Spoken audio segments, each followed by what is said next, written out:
us, don't listen to us.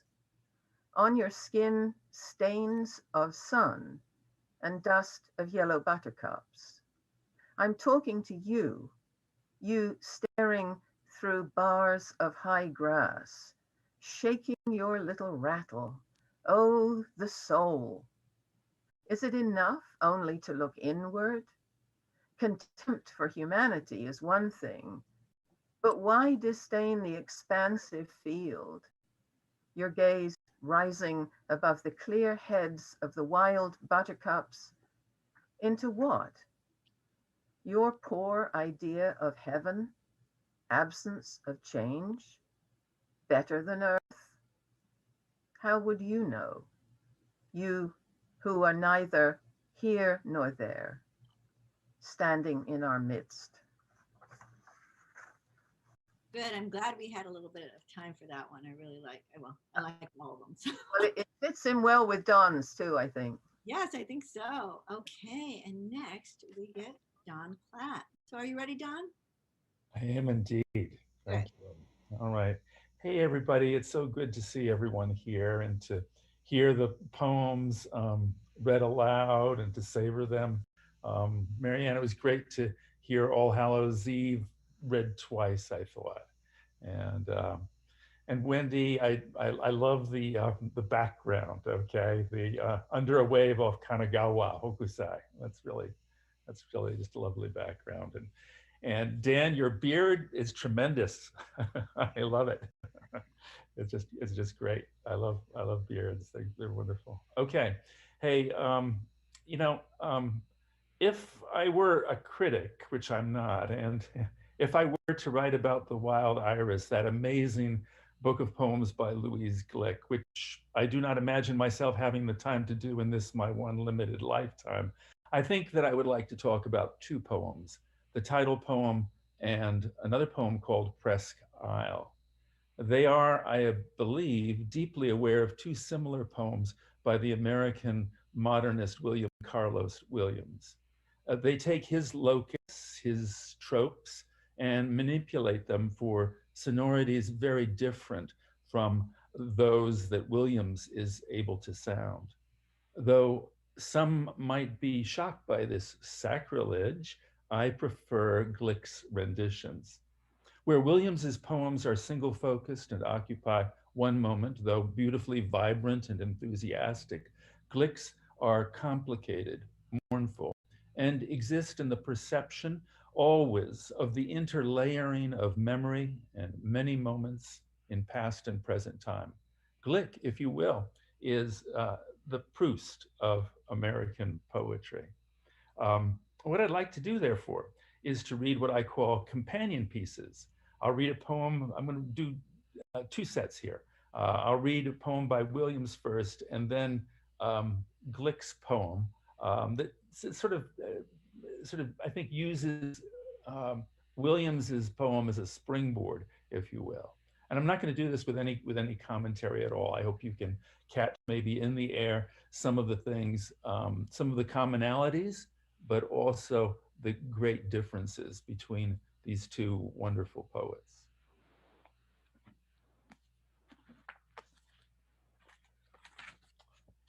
Okay, so first a poem by Williams here, Iris. A burst of iris, so that come down for breakfast, we searched through the rooms for that sweetest odor, and at first could not find its source. Then a blue as of the sea struck, startling us from among those trumpeting petals.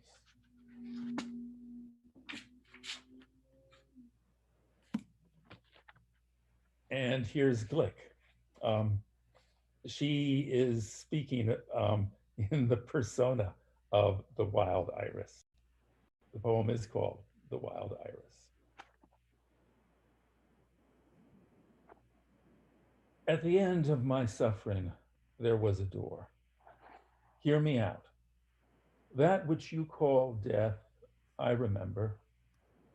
Overhead noises, branches of the pine shifting, then nothing. The weak sun flickered over the dry surface.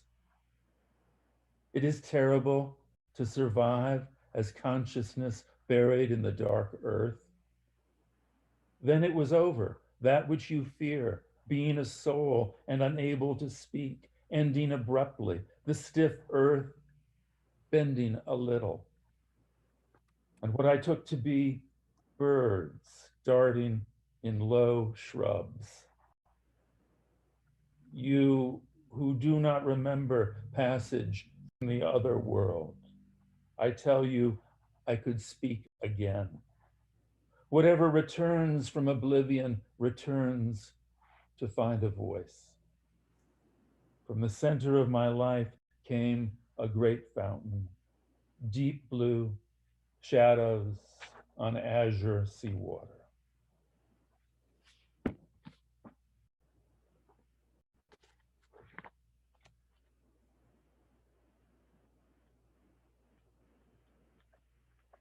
Then a little poem by Williams. Okay, so let me say, okay, I said I was not going to do any commentary, but maybe I should give you a little commentary here. Okay, this is okay. So Williams is quote unquote an objectivist, right? Meaning that he gives us the world by concentrating on objects and images, that kind of thing.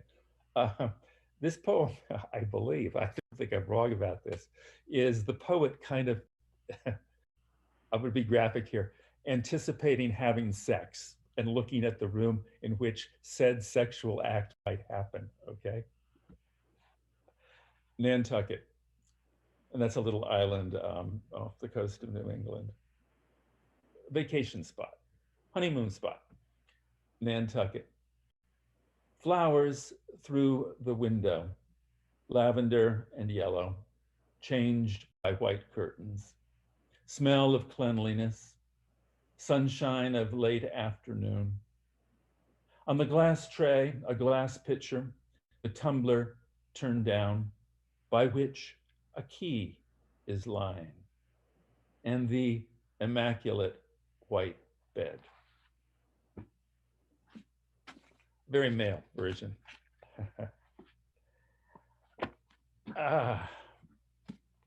Okay. Here's Glick, and Presque Isle is, there's actually many different Presque Isles in the US, but I think the one that she is probably referring to is upstate New York. And again, it's a kind of a vacation spot, Presque Isle. In every life, there's a moment or two. In every life, a room somewhere by the sea or in the mountains. On the table, a dish of apricots, pits in a white ashtray. Like all images, these were the conditions of a pact.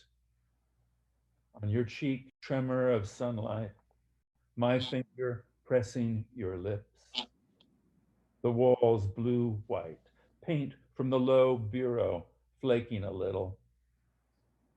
That room must still exist on the 4th floor with a small balcony overlooking the ocean. A square white room, the top sheet pulled back over the edge of the bed. It hasn't dissolved back into nothing, into reality. Through the open window, sea air smelling of iodine. Early morning, a man calling a small boy back from the water. That small boy, he would be 20 now. Around your face, rushes of damp hair streaked with auburn, muslin, flicker of silver, heavy jar filled with white peonies. One word in parting. I see we have exactly 1 minute left here. Angelica. Glick is an amazing lyric poet. She has great, what we call lyric ascension. She can beautifully rise and make of a moment this resonant place in which we can, through the vehicle of the poem, live in that space that she's created. I'll turn it over to you, Angelica. Thank you. Those are all lovely readings, all getting us ready for our 4:30 to 5 o'clock talking. So I'm going to use just 2 minutes before we have a little break. I'll pass it on to P-Sub if they want to, but I just want to announce that this year's Books and Coffee is being live streamed, and those same links will then convert to recordings. So if you came in late or if you have to leave, you can catch the rest of it on those recordings. So with that, I don't know if P-Sub has any announcements to make, but if not, I actually have a poem that I can read. So let me just ask Riley if she can tell us if she has things to add or if I'll go ahead and read it.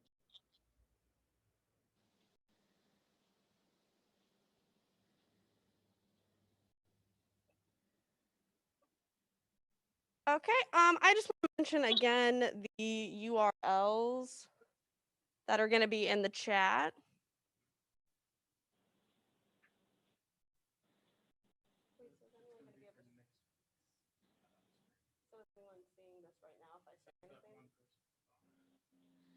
Okay. Sorry, we're having a little bit of technical difficulties at the moment. That's fine. That's good that we have then this 5 little minute intermission that you guys can maybe take care of it. Yes, absolutely. If you want to go ahead and read that poem for us right now, and we can get that fixed real quick. Okay. I was hoping we'd have a little downtime so I could read one of my favorite poems. And I liked this poem before, but the title is Dawn. And I actually have a much beloved sister-in-law called Dawn. So now when I read it, I actually think of her, which is a positive thing. So I will read Dawn by Louise Glück. Child waking up in a dark room, screaming, I want my duck back. I want my duck back. In a language nobody understands in the least. There is no duck. But the dog, all upholstered in white plush, the dog is right there in the crib next to him. Years and years, that's how much time passes, all in a dream. But the duck, no one knows what happened to that. Stanza 2. They've just met. Now they're sleeping near an open window, partly to wake them, to assure them that what they remember of the night is correct. Now light needs to enter the room, able to also to show them the context in which this occurred.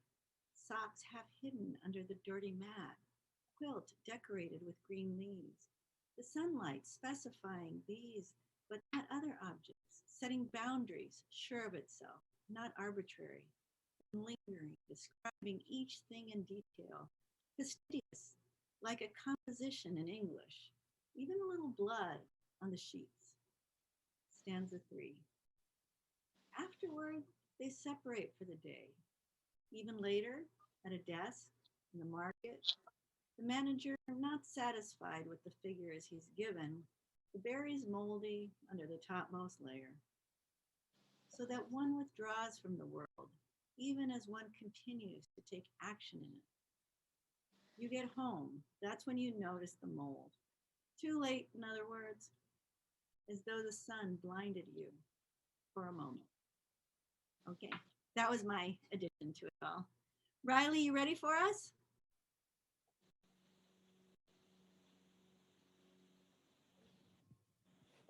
All right, I think we're getting the issue fixed, so we're all good. We're gonna go ahead and resend the attendance and the trivia links again.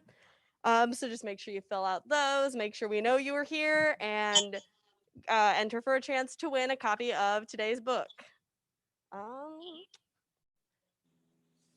feel like that is all I have for at the moment. So you guys take a little break if you want to again, and then go right ahead, and then I'll see everyone again at the end of your guys' discussion. Great. So I have 4:29 right now, and I know people are joining us after class, so I'll just give us a 1 minute break. So we'll just I'll come back, besides having my name here, showing when it is 4:30. Again, just in deference to the people joining.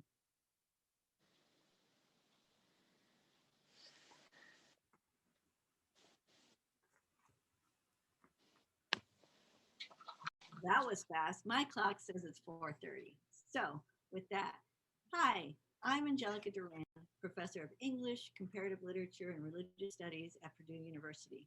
But more importantly, right now, the English department faculty liaison for this, the 70th year anniversary of Books and Coffee. Welcome.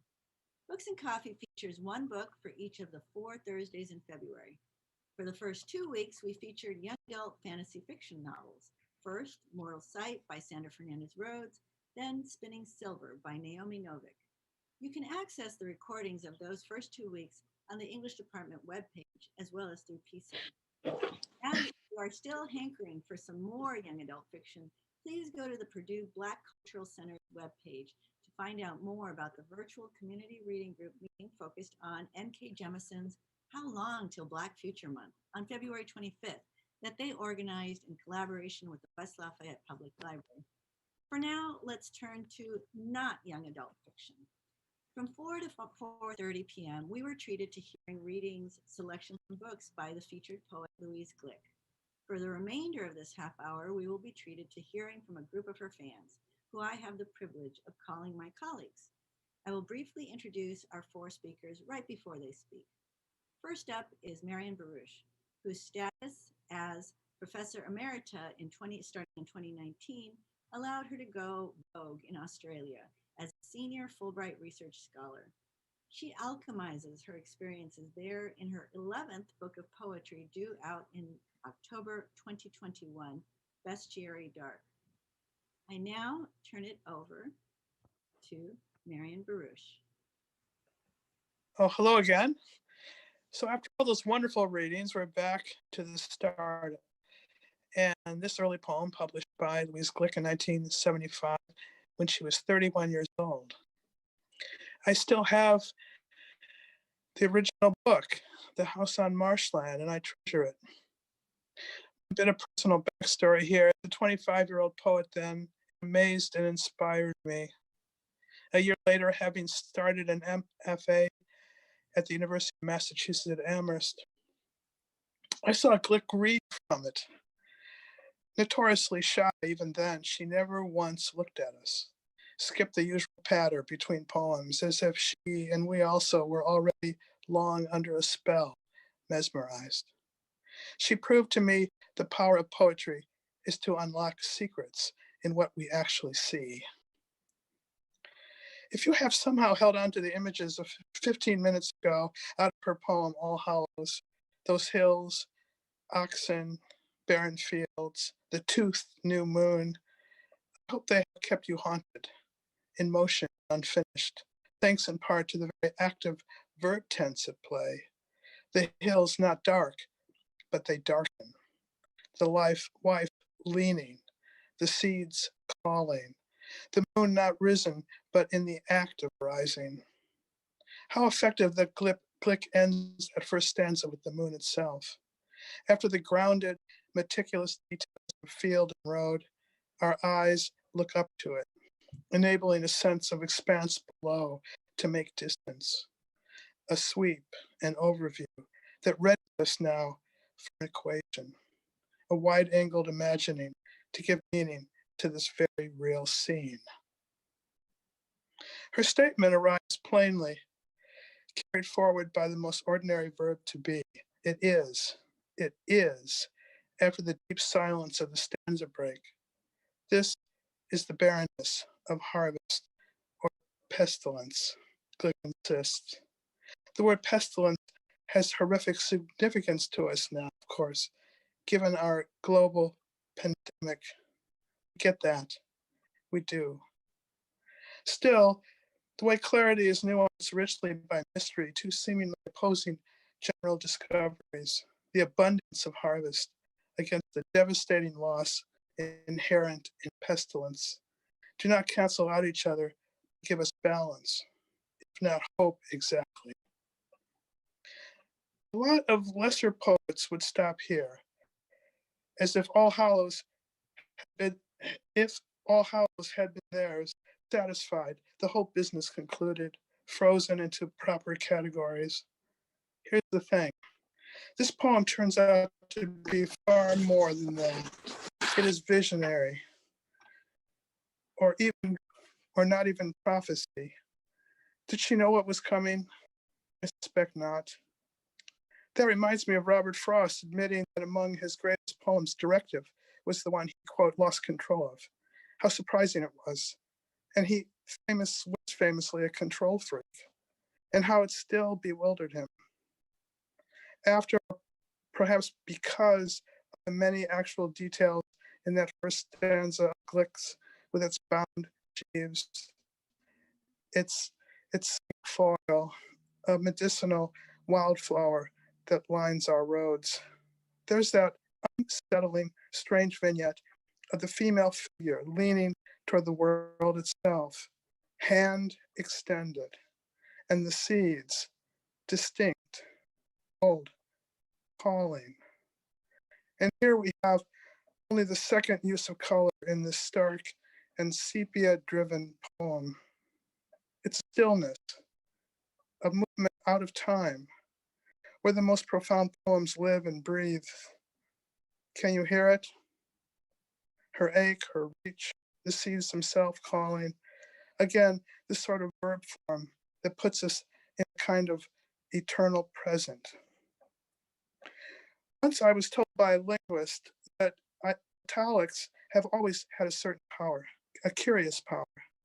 When first used as a font in 1501 in an edition of Virgil by one Francesco Griffo, people were terrified of it. It seemed to them to be human handwriting, thus ghostly, secret, returning to watch and witness, not a translation into mechanical print at all. That font still carries a deeply interior feel and drift, which is why so many poets, myself included, are dangerously addicted to its use. Here Glick sets the sound of those extraordinary seeds into italics, something calling to the netherworld of being itself. Come here, little one. And there is an answer. And quite alone, as a single line and final stanza, and the soul creeps out of the tree. I dare you not to think about this image again in some sweet or heartbreaking moment that demands it.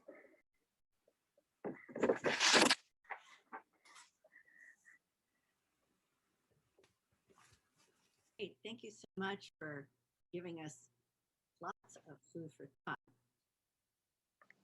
I will now bring on Daniel Morris.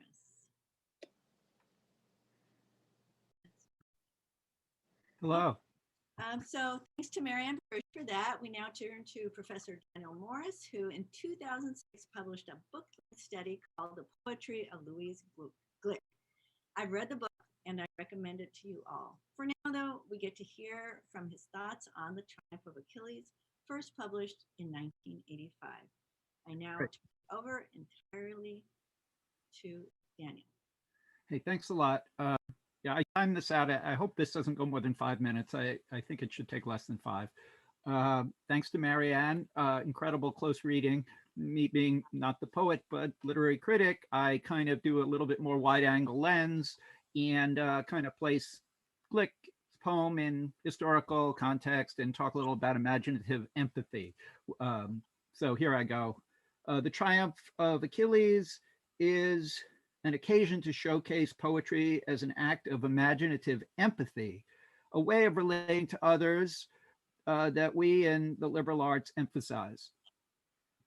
Quite reasonably, many students today, however, may think of contemporary poetry as a lyric mode of self-expression, a way to explore one's inner life, memories, desires, not so much a way to imagine the mysterious world of others. In the generation of leading American poets that preceded Glick, the so-called confessional poets from the 1950s and 60s that included legends such as Sylvia Plath and Daddy and Robert Lowell in Waking in the Blue, poets worked carefully with literary form and language to shape autobiographical experience in their signature work. Other poets of the generation preceding Gluck, such as the iconic feminist poet and critic Adrienne Rich, did in famous poems from the early 1970s, such as Diving into the Wreck, and in the essay When We Dead Awake and Writing as Revision, express a strong interest in how contemporary poets might look back to literary history and myth for clues about how to remake the world from a perspective that past masters had erased, disparaged, or not considered. In The Triumph of Achilles, Glick takes a different approach to the self-expressive features of confessionalism, as well as to the project of revisionary writing as Rich would have understood it. As with the confessionalists, Gluck is most certainly exploring themes that are of the utmost personal significance to herself, as to all of us: friendship, love, mortality, aggression, abandonment, heartbreak, loneliness, violence, the unreliability of memory and history, and an at best ambivalent connection to a god or gods central among them.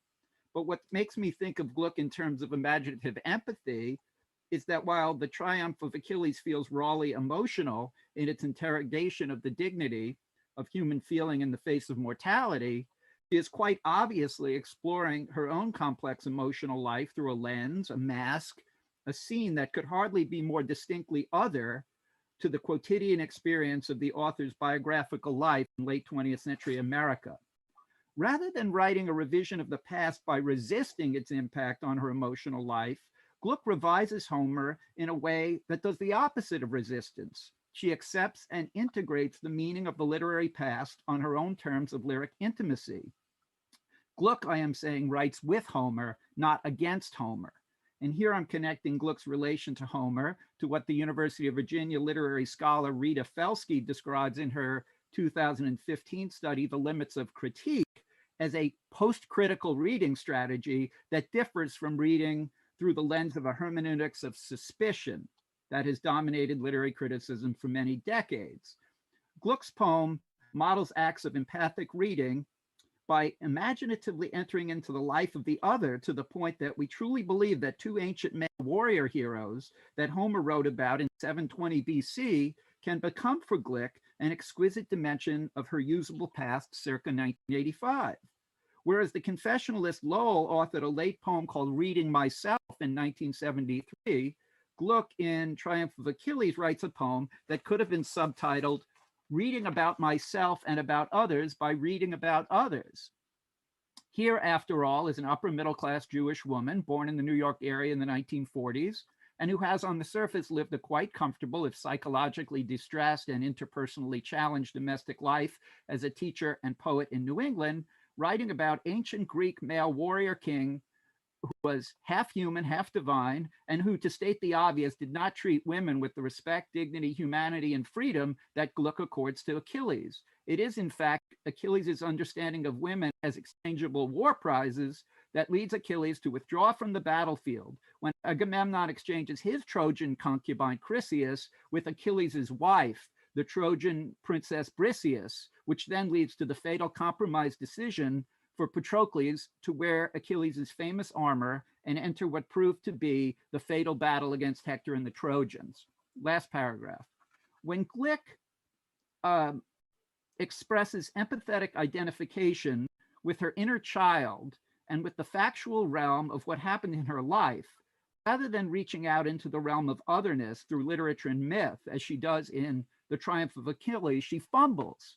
Recently, such a turning inward to individual memory occurred, unfortunately, on a very public stage, when Glick, delivering her Nobel Prize lecture on December 7, 2020, connected empathetically to her 5 or 6-year-old self, who considered Stephen Foster's white supremacist minstrel dialect song from 1851, Old Folks at Home, Swanee River, among the 2 greatest poems in the world. Gluck's turn inward to explore the sensibility of her childish self, rather than outward, to explore from her mature perspective the deep human feelings of the experienced self by reading with Homer, suggests to me that Gluck is at her best as a model humanist when she tries to learn from others, rather than turning inward to merely empathize with an innocent but misguided prior version of herself. Thank you. Yeah. Let me now move to Wendy. Okay, thanks to Danielle Morris for that. We conclude with a double header, so to speak, on Louise Glick's The Wild Iris, first published in 1992. First, we get to hear from Wendy Flory, who has spent her career sharing her delight with U.S. poetry in her classes, publications, and today with us. I now turn it over to Wendy Flory. Thank you. In The Wild Iris, poems from 4 categories are arranged in a deliberate overall pattern. 2 of these are in the poet's voice, but the other 2 have surprising speakers. My focus here is Daisies, one of the poems written in the voice of flowers. The various flowers express a range of feelings, moods, and attitudes, and the speakers of Daisies are both opinionated and critical of the poet.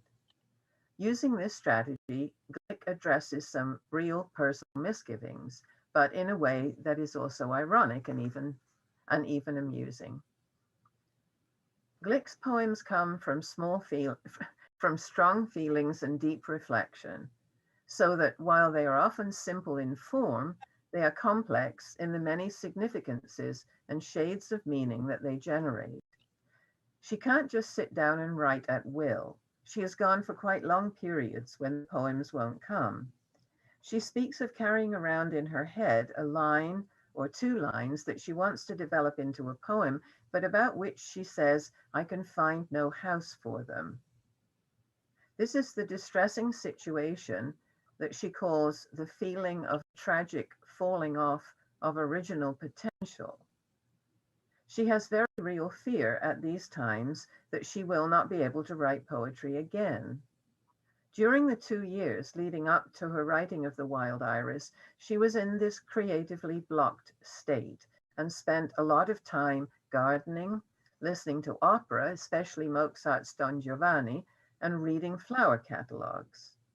Then the idea suddenly came to her, I'll try to write a poem spoken by a flower.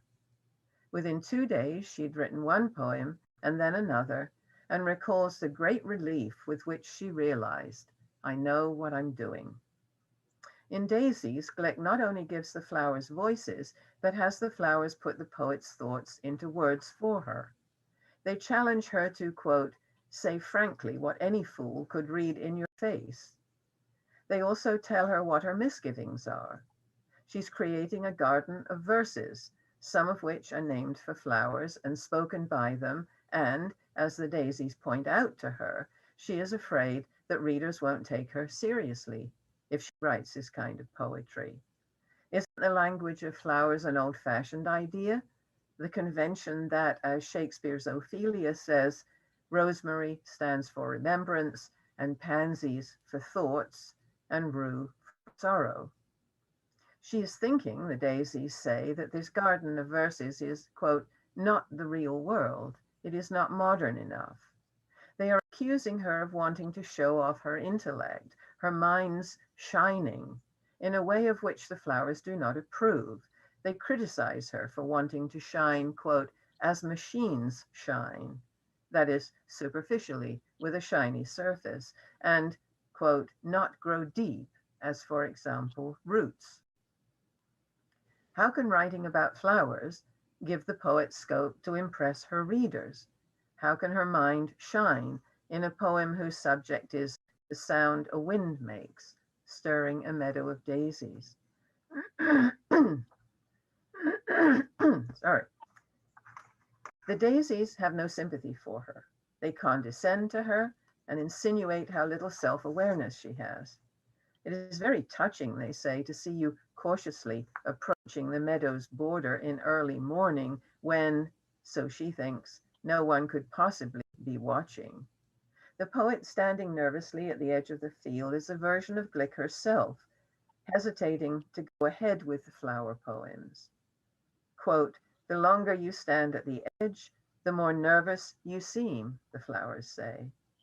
They see her as afraid that, quote, no one wants to hear impressions of the natural world, afraid that scorn will be heaped on her, that, quote, she will be laughed at again for her poetry, as she has been at times in the past.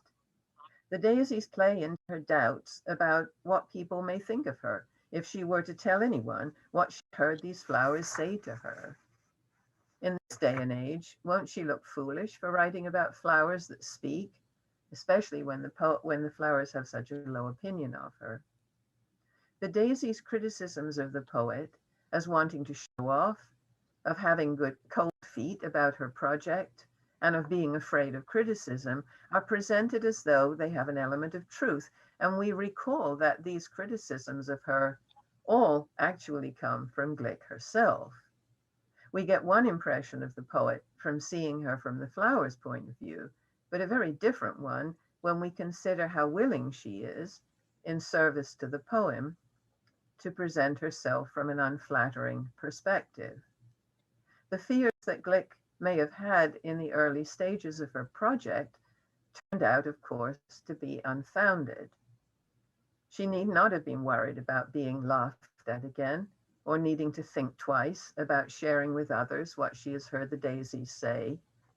She did share it, of course, in a book that won her Pulitzer Prize for Poetry, and eventually was a major reason for her winning the Nobel.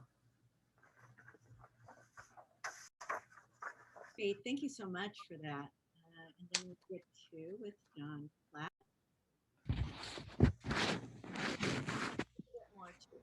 So thanks to Wendy Flory. And speaking on different poems from Louise Glick's collection, The Wild Iris, we have Donald Platt, who came to produce English the same year I did, in 2000. He is the author of 6 volumes of poetry, and I now turn it over entirely to him.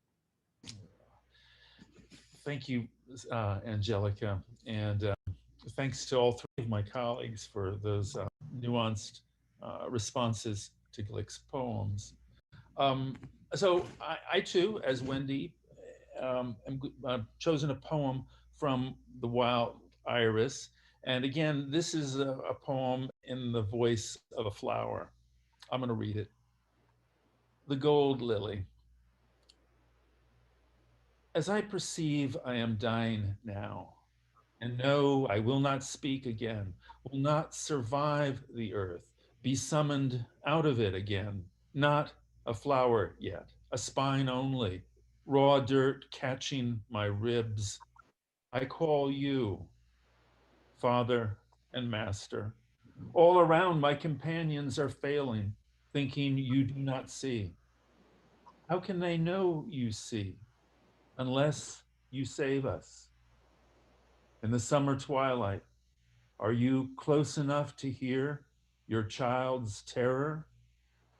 Or are you not my father, you who raised me? As the final speaker of this string quartet, in which I'm deeply honored to play maybe cello, I'd like to think briefly about the last line of The Gold Lily, the penultimate poem in Nobel Prize winner Louise Glick's The Wild Iris. Here, Glick takes on the persona of a gold Asiatic lily about to die in early October in Vermont, which has a notoriously short growing season. These 17 lines and 87 words are addressed to God, who is identified as Father and Master. It expresses a deep and abiding skepticism of the benevolence and even existence of God. This poem, therefore, is part of a long New England tradition of existential angst, which extends from Emily Dickinson, who saw God as, quote, burglar, banker, father, to Robert Frost and his desert places. Looking up at the night sky in the middle of a snowy winter, not unlike today, Frost says, they cannot scare me with their empty spaces between stars, on stars where no human race is. I have it in me so much nearer home to scare myself with my own desert places. Glick explores a similarly deserted space and becomes also very much frightened. The poem moves from the contemplation of a protective but perhaps forgetful deity to the sudden intuition that God, if divinity does exist, may not be particularly concerned whether she lives or dies.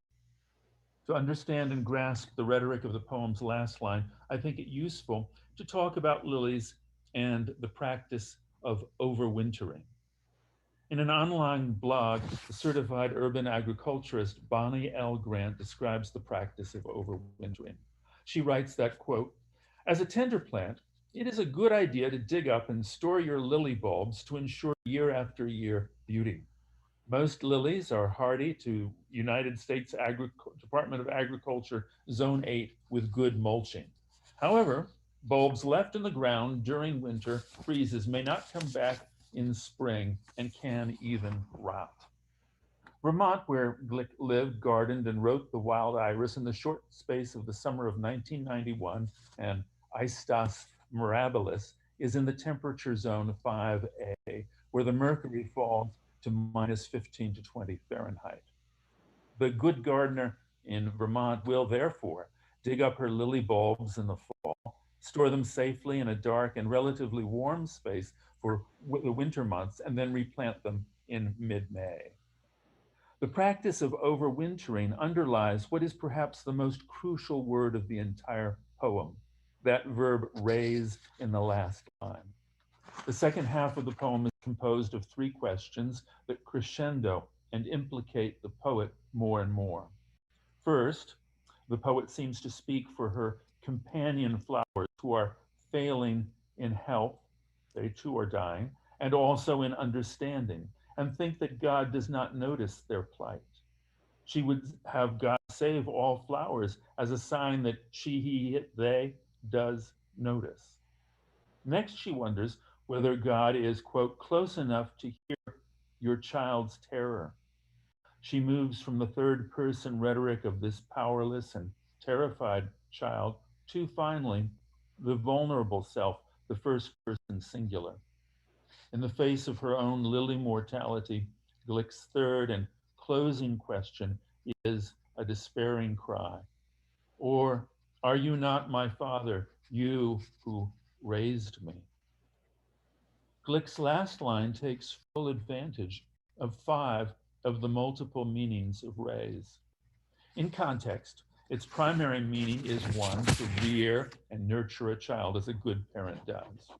But it also can connote 2, to grow or cultivate flowers, or 3, to awaken or rouse, or 4, to recall from or as if from death, as in resurrection. This last very Christian meaning seems reenacted in the possibility that God, the good gardener father, might again dig up the lily bulb, raise, or 5, literally lift it up out of the dead ground and take it inside for the winter months to be replanted in spring. However, with her aggressive questioning intelligence, Glick feels abandoned by this good gardener. She sees herself in a moment of great and very American pathos as a fatherless child. Ultimately, through her flower parable and in the moment of the gold lily's terror, Glick asks us to consider whether we are not all cultivars without a gardener. Thank you, and turn it back to you, Angelica. Great, thank you. Thanks to Donald Platt. If you're interested in revisiting much appreciated poetry reading and commentary on the works by the 2020 Nobel Prize in Literature laureate Louise Glick, by Donald Platt, by Flory, Daniel Morris, and Marion Baruch, that we have been privileged to experience. The live stream should be turned into a recording, although I have gotten notifications that there might have been a glitch. We shall see. But I hope you can therefore have even more motivation to join us through the live stream for the final week of Books and Coffee 2021 next week, which showcases the novel There, There by Tommy Orange. From 4 to 4:30 p.m., creative writing graduate students will be reading their favorite passages from the book Then from 4:30 to 5, Purdue professor Therese Maillat will be chatting with the author himself, Tommy Orange. Thank you, and I now turn it over to the Purdue Student Union Board. All right, hello again. I'd like to first apologize to everyone on our live stream for our technical difficulties and just giving everyone a heads up that the current link that is being shown for next week will be different, so keep an eye out for that as well. I would like to thank Bond's Bookshop for their generous book donations that are our trivia giveaways. And I would also like to thank our lovely speakers today and for giving us their time out of their week. And then once again, make sure you have filled out that trivia and have a chance to win a copy of today's book. And you will also be receiving a short evaluation form regarding today's event. So thank you everyone for coming, both in person and virtual. And we look forward to seeing you guys again next week.